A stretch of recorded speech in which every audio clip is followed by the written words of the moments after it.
Welcome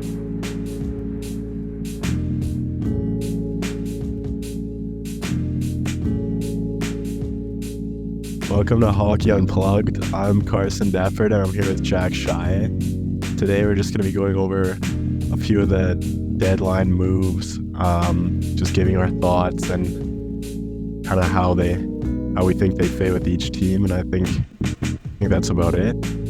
Yeah, I think that's kind of the plan here. So I just put together a list of like five or six trades that kind of intrigue me the most. There's some trades that we left off. Like, I don't think we'll talk about the Hurdle trade or the Henrique trade, which are pretty big trades too, but these are some of my favorites. And overall, yeah, there are also some Flames bias ones, obviously, because we talk a lot about the Flames. Unfortunately, there wasn't any like Canucks ones because they only made like one trade, right? Yeah, The Lindy they trade. didn't even. Yeah, and that was before the deadline. Yeah, and we already talked about that one. Like, we had our own episode for that. Yeah.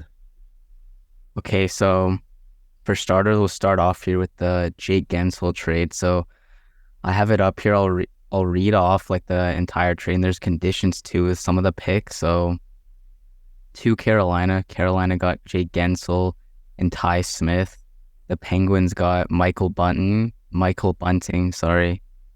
Okay, I don't know how to say this guy's name. I'm going to be completely honest. It's like Vile Kovanen, Cruz Lucius, and Vasily Ponomarev. I probably should have like made sure I knew how to read these before. Those guys are all prospects. Obviously, everyone probably knows who Bunting is. He's a bona fide NHLer at this point. And then those three guys I listed off are pretty good prospects. I'll get into them a little bit more. And then a conditional 2024 first-round draft pick, but it's most likely going to be a second because the conditions are it's only a first if Carolina makes the finals, Stanley Cup finals. So odds, obviously, like they're a good team, but like the odds they make it is obviously kind of low. And then what else we got here? Conditional 2024 fifth-round pick, which transfers if Hurricanes win the Stanley Cup. So they only get that if the Canes win the Cup. And on top of that, the Penguins are retaining 25% of Gensel's salary. So I'll just start off with, I want to look at Carolina's POV to start. I think this is a great move for them, obviously. I wanted to go in a little bit how every year at the deadline, they're pretty stay put for the most part. They never go out and try to get that big name. And I think that's what they always lack. They seem to lack. Like last year, they went after Max Domi, who's a good player, obviously. But their team before the Gensel trade, you could kind of just tell they needed another top six winger, I think, to add a lot more scoring. Like Gensel's basically a bona fide 40 and 40 guy, 40 goals. He's having a pretty good year this year. I think he was injured for a little bit, but I think it's just great that they went after probably maybe the best forward. You could debate between Lindholm and Gensel who you think is better, but for sure one of the best, if not the best forward. Yeah, I think there was a lot of teams going after Gensel, and I think the Penguins were only going to trade him if they got a really good return. Yeah. And honestly, I didn't see him going to Carolina to start with because I wasn't really sure what they could even offer. Yeah. But I think it's decently fair. Yeah. I think I don't really know much about the prospects, but yeah, they got a decent haul, I think, and I don't know, hopefully it works well for them in the playoffs. Gensel's pretty good, so yeah. I wanted to mention a little bit about the package. This is a lot of people's opinions on it too. To me, it seems a lot more of quantity over quality. Like the Canes didn't really give up a ton of quality here, like in terms of draft capital or prospects. Like their number one prospect, what's his name? It's just I'd know it if I see it, but he's at defenseman. He's like probably a top 10 prospect in the league.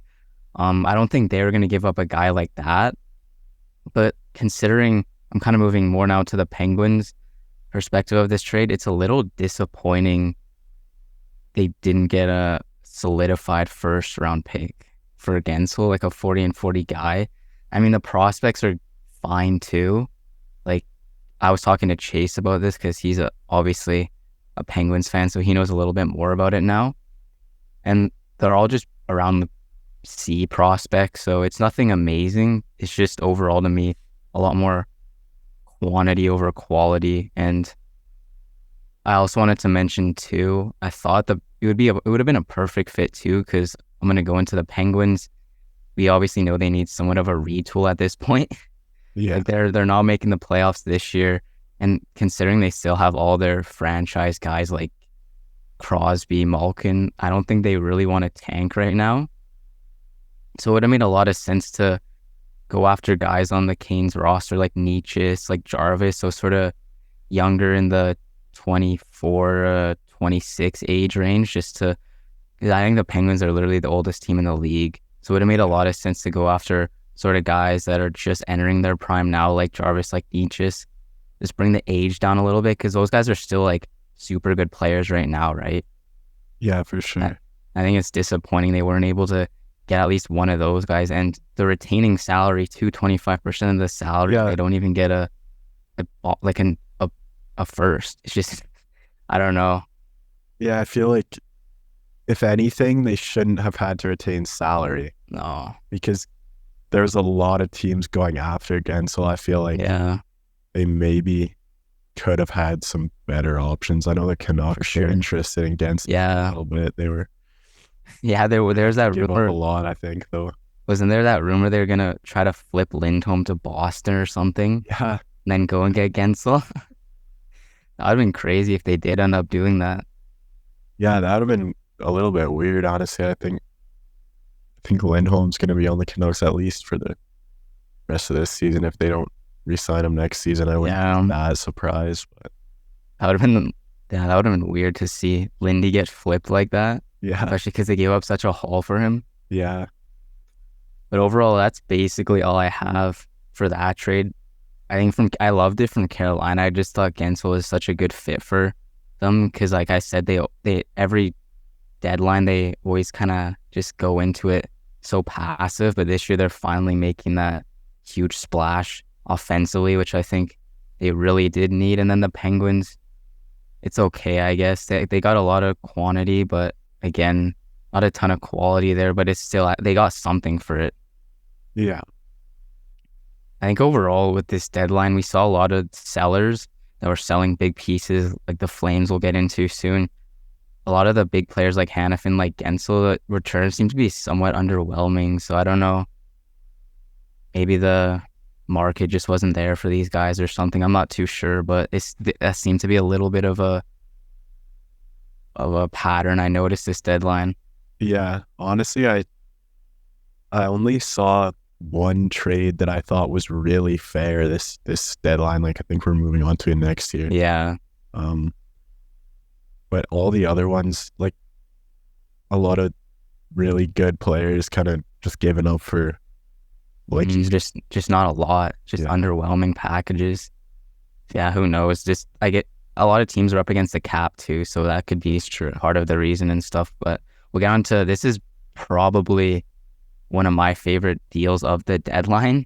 So it's Colorado got Casey Middlestat to Buffalo, and then Buffalo got Bowen Byram. So this one to me, when I saw it, I loved it right away. I think just both players, it fits the team that they went to just so perfectly, in my opinion. Like the Colorado needed that bona fide 2C. Johansson wasn't working out there. They obviously cap dumped him to was it Philly? I don't remember off the top of my head, but he got cap dumped somewhere. So they pick up Casey Middlestat, who is a little bit younger too. He's not super young. I think he's around McCarr's age, so he still fits in that timeline. But their forward core, when I was looking at it, it is pretty old. Even McKinnon and Rantanen now are somewhat getting up there in age. So it's nice they bring in like somewhat youth maybe. Yeah. And Middlestat is having a really nice season with Buffalo. I think it's just perfect fit on that side of things. And Bowen Byram too to Buffalo, that makes the team just so much more exciting. All these Canadians they have now, it's actually insane. I love it. The one issue I do have with it though is they have so many left shot defensemen now, like Dahlin, Power, Samuelson, and Byram, I think, are all left shots, which is somewhat unfortunate. Yeah.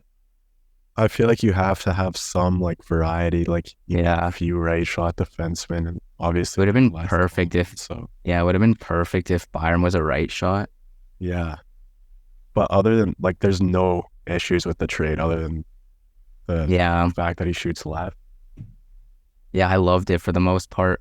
Another thing too that somewhat sucks that people talked about was a lot of people before this trade happened were saying, "Oh, Byram should get traded. He's not really flourishing too much in Colorado. Like he just needed a change of scenery, right?" And Buffalo isn't really that place where he's gonna get that super big opportunity, if that makes sense, because they do Yeah, have Darlene and Power. So like they already got quite a few of these offensive defensemen. So it's not like he's going to a team trying to think of an example that would like even the Flames, if you went to the Flames, he would instantly get first power play, get so much ice time. yeah, But the Sabres, they do already have a lot of those young defensemen, those young offensive defensemen. So we'll see how he fits in. I wrote down if the Sabres could develop him into somewhat of a Uyghur type play style, where he's just really nice two-way. Maybe he's not the biggest point getter. Like he's not putting up 70, 60 points, but maybe he's around the 45 to 50 point range, 40 points, but he's just super locked down. You can trust on him in all situations. If that's what you can turn Byram into, I think that's a perfect fit. yeah. I feel like, how old is he? Um, Let me think. I think he's 23 or he's turning 23 this year. Oh yeah, so like So not even really in his prime yet. Like no, yeah, he's still super just young. entering his prime maybe. Yeah. So he still has a lot of room to develop, and Buffalo could kind of turn him into a really nice like two-way defenseman. Yeah. Or I was also thinking, I think Darlene is solidified as probably your number one defenseman, 70 point guy. That's expected of him now. But maybe you could turn Power into more of that two way beast. Because when I watch him, he looks more like what a two-way beast could turn into. And then maybe Byram is that 60 point second power play guy, and then Darlene's your first power play, and then you got Power and Samuelson to sort of be the more lockdown guys, something like that. I think you got to develop Power or Byram into more defensive minded defensemen. Yeah, I feel 'Cause- like the Sabres have a really nice offensive defensive core Yeah, right now, for sure. but they could use a little bit more like lockdown defense, I feel like. Mhm. And like Power, like you said, he still has a lot of room to be developed. Yeah, and he's even younger too, right? He's Yeah. only 20 maybe. Yeah, yeah. And then Byram, like I feel like Power and Byram honestly could be a nice pairing if they're both Mhm. like decent. Yeah, you're right, actually. If you can maybe even turn both of those guys into just sort of bring up their defensive game a little bit, even if their points drop somewhat, and maybe Yeah. we'll look in 5 to 10 years and we're like, oh, we expected these guys to be like 70 point defensemen, but they're only 45 point defensemen. But if they're a good team and they're locking down and Darlene's putting up 80 points, who cares? Yeah, exactly. I think they But have yeah, a really go strong ahead. potential for Yeah, a really nice decor like coming up in the next few years. yeah, they just need development. Because I was watching the Buffalo game yesterday versus the Oilers, and man, the defensive game just overall is not there. No. Like, you can tell such an offensive minded team, which is good that they have that skill, but the team, the development, they just need to work a lot on the defense side of things for sure. Like I don't know how many. I think I didn't even watch the whole game, and I saw maybe 6 2-on-1s. I know it is against the Oilers, who are a super good team, but that's probably one of the teams you do not want to be doing that against. The Oilers are really offensive, so it's not super surprising that Yeah. they're giving up all those 2-on-1s on a not as strong defensive team, but Yeah. I don't But yeah, that's pretty much all I have. I guess one more thing I could mention about Middlestat. Right now, he's been around what a 50 point guy, but I wonder if in Colorado, with just that he's on such a better team, I assume he's probably power play one with McCarr, Rantanen, and McKinnon. I could see this guy probably developing into around a 60 to 70 points center, which would be honestly so good for them. yeah. Just that perfect second line center, because he's obviously played on Buffalo his whole career, which they haven't been great. And this year he's shown a lot of promise. So maybe now that he's on Colorado, I assume both the thing love about this trade too is this isn't just a rental trade. Both of these guys are part of the team's long-term plans. So maybe Middlestat now will really flourish just on that better team in a better winning environment overall. Yeah, for sure. I feel like he's already had a decent season with Buffalo. He's have a huge opportunity to be a really good player. Yeah. With Colorado.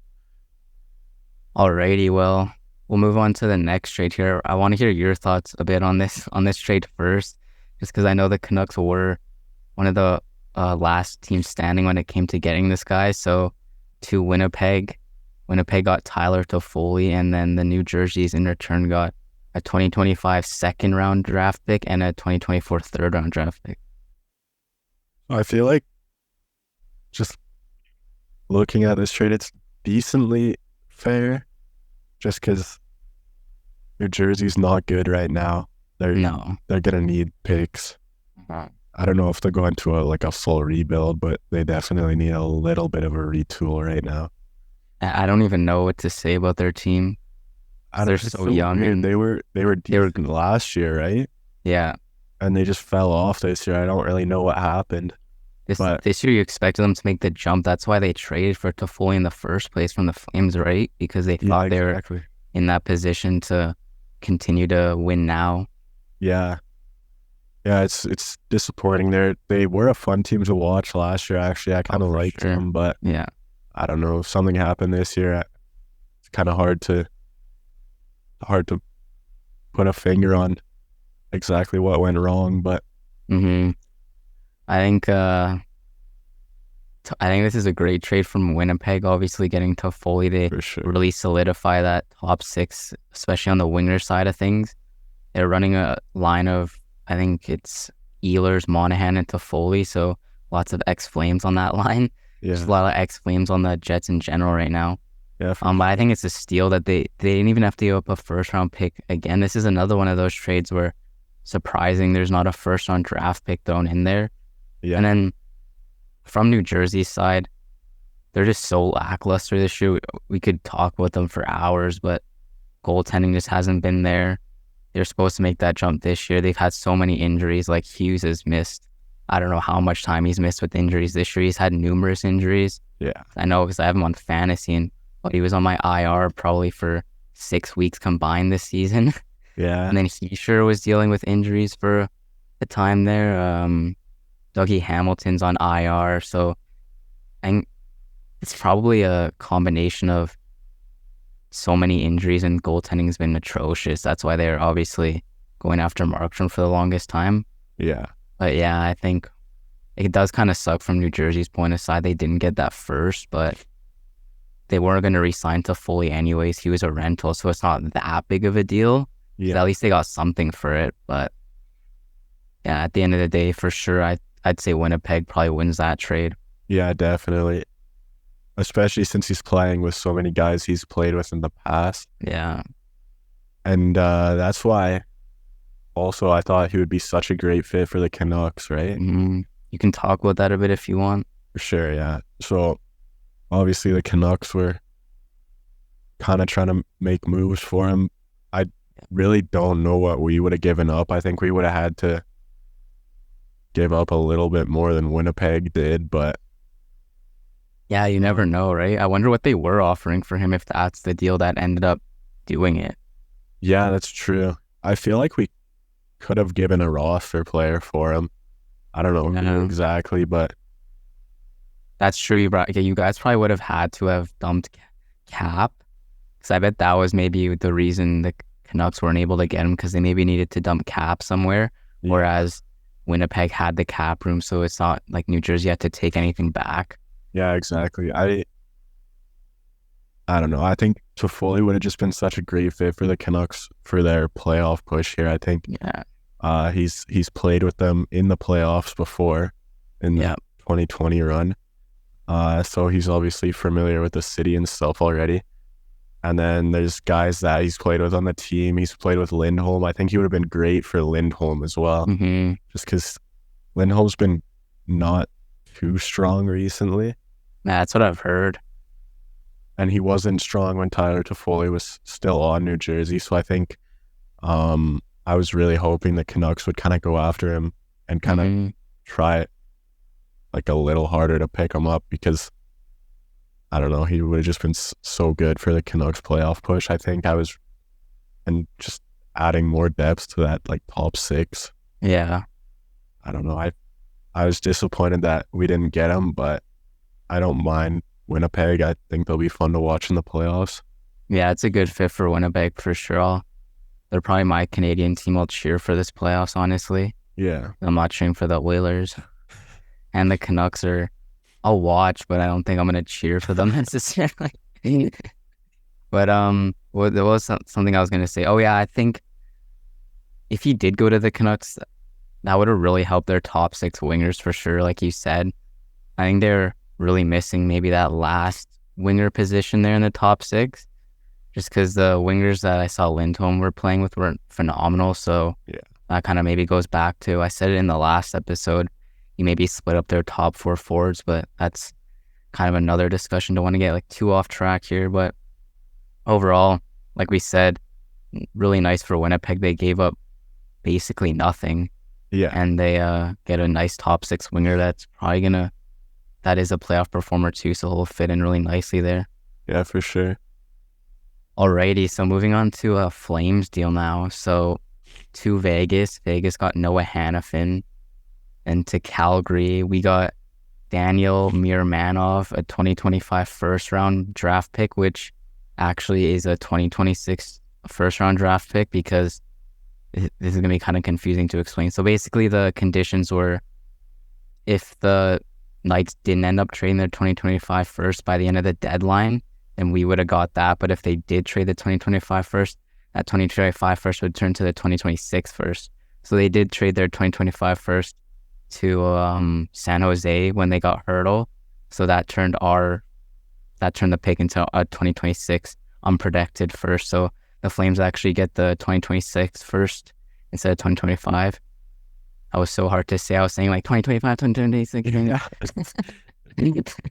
So I prefer that because who knows what Vegas could be like in 26. That's like 3 years away, right? That could be a lottery pick. That could be a bottom 12 pick. Yeah. So that's honest. I prefer that a lot over the 2025. And it's unprotected too. So it's if they win the lot, if the Vegas is the worst team in the league in 2026, we still get the pick. Yeah. So it's super awesome. I prefer that. I know a lot of fans were pretty upset about it, but I'm like, dude, there's a better chance of Vegas sucking in 2026 than 2025. So who cares anyway? Yeah, exactly. And right now, Vegas is just, I think they're in the second wild card spot. They're struggling a little bit for sure. Yeah. It'd be kind of funny if they made all those trades and then missed the playoffs. Yeah.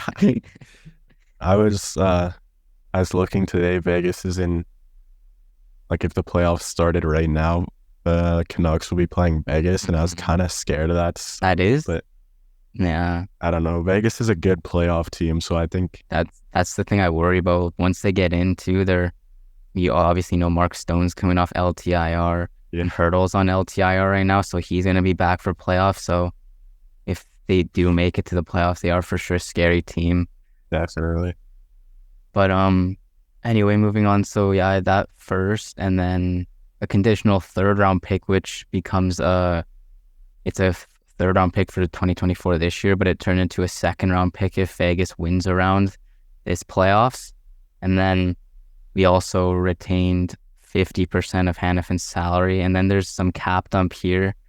Philadelphia also got a 2024 fifth round pick. I assume from Vegas, and they're retaining 25% of Hannafin's cap hit. So they're literally getting Hannafin at 75% retained combined. I'll start from the Flames perspective.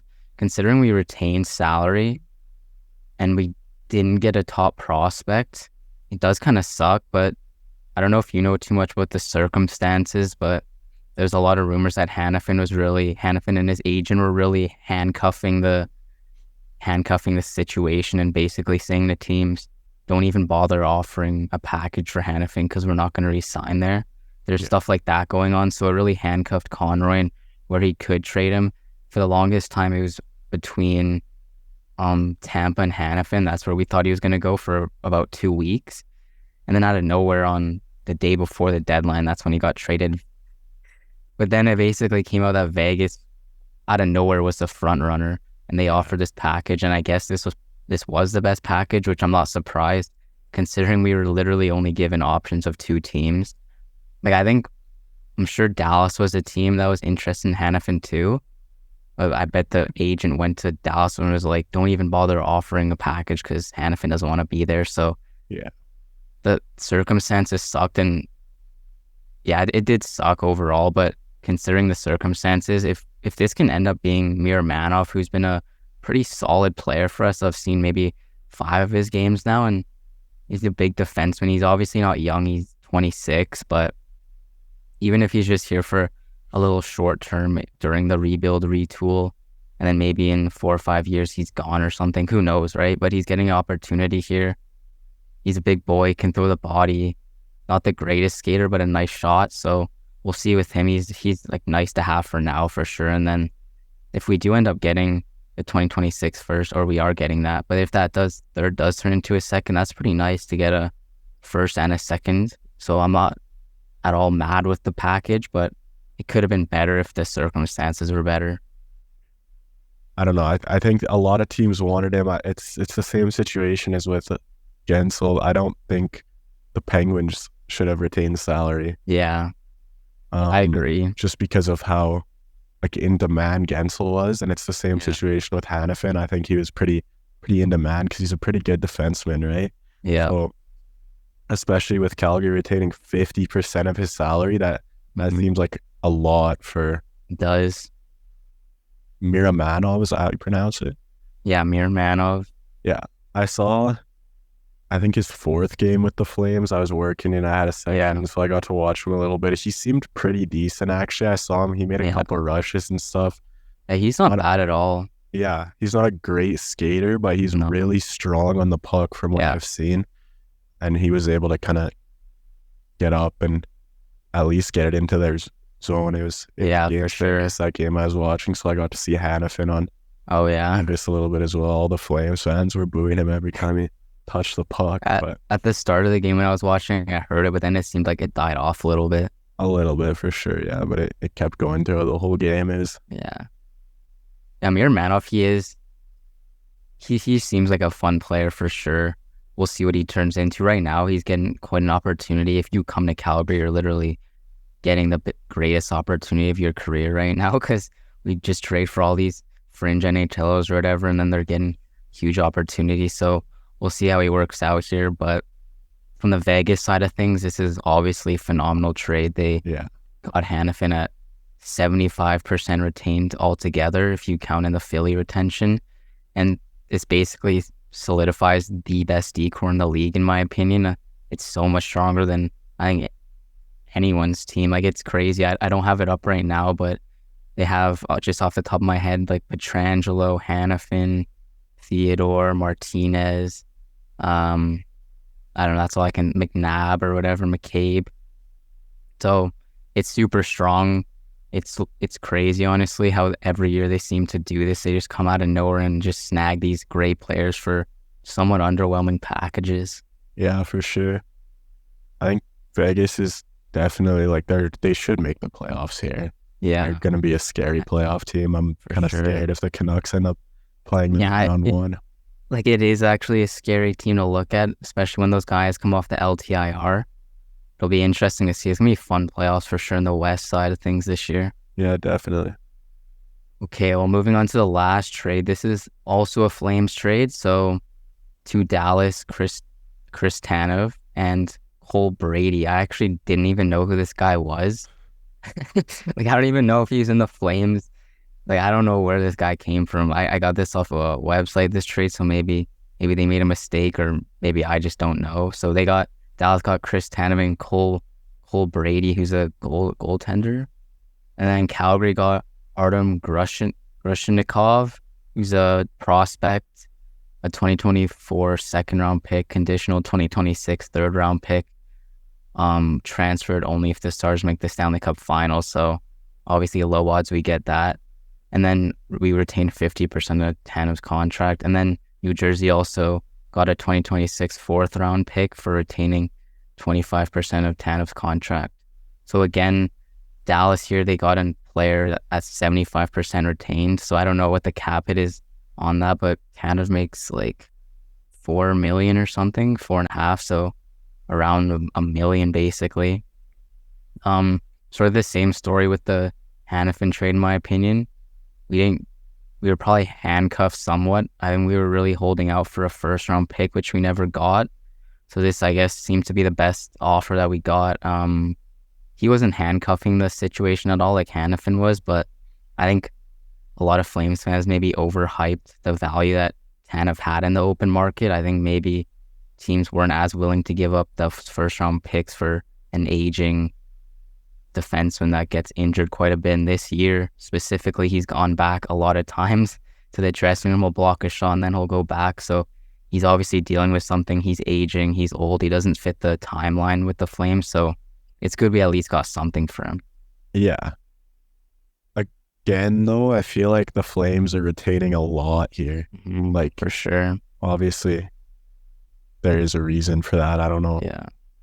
I don't know what the reason is, but I feel like they could have.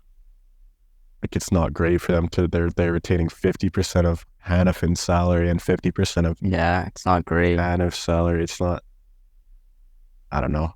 It's not the worst thing in the world. No, it doesn't suck, but it's not great. That's sort of the thing with the Hanifin trade. They're all right deals. Yeah.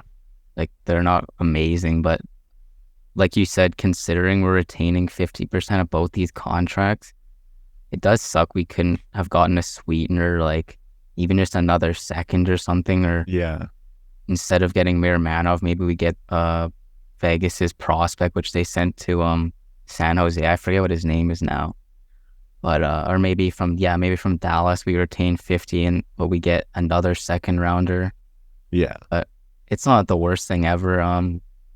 From Dallas's side, it's obviously a great move. They didn't give up all that much, honestly, in the grand scheme of things, and they're getting a really, really nice defensive defenseman that can round out that D-core. They really needed a defenseman. But they obviously have Heiskanen and Harley, who are those offense guys. So to get that just solidified defensive defenseman is going to really help them with the playoff push. Yeah, for sure. And Tanev is pretty good in the playoffs. He's a warrior for sure. The Canucks 2020 playoff team. Yeah, I think he was. So he has a little bit of playoff experience for sure. The Flames as well. A great move from Dallas. Yeah. And then from the Flames. Not bad for the Flames. Yeah, it's all right.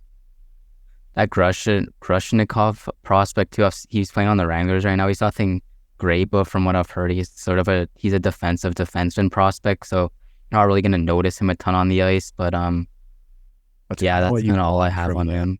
The defensive defenseman, though, you don't want to notice them. Like, if he's a third line defensive defenseman, that you don't. If you notice him, it's because he's playing bad. Yeah, it's because he's making a mistake. Yeah. So yeah, it's overall, those are some trades that we looked at. We obviously left some off the books, but those are some of the ones that I was really interested in that I wanted to talk about. So probably the next time we'll do an episode will be, I'm guessing, when the playoffs are starting. So we're gonna wait until, that's crazy that we've already done this for a season basically. But so thanks for listening, guys. Let us know what you think about these trades, which are your favorite trades, and be sure to interact with all our social media posts because it helps us grow the podcast quite a bit. And take care, guys.